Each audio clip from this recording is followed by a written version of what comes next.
अस्सलाम वालेकुम बच्चों। अभी इस्लामियात का पीरियड, तो आप लोग इस्लामियात की बुक निकालिए सब बच्चे।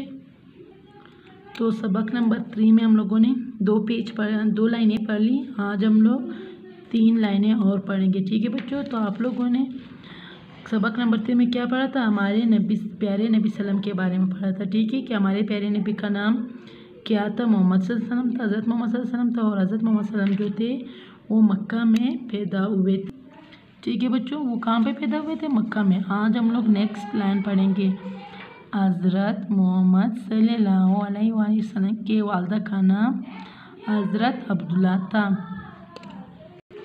क्या नाम था? हज़रत अब्दुल्ला था।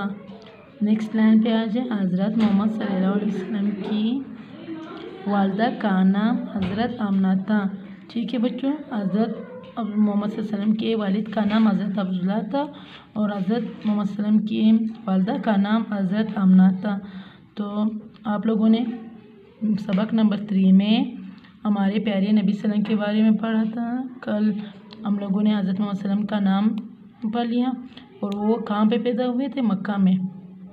तो आज हम लोग ये 2 लाइनें पढ़ेंगे। हज़रत मोहम्मद सल्लम के वालिदा का नाम हज़रत आमना था और हज़रत मोहम्मद सल्लम के वालिद का नाम हज़रत अब्दुल्ला था, ठीक है बच्चे।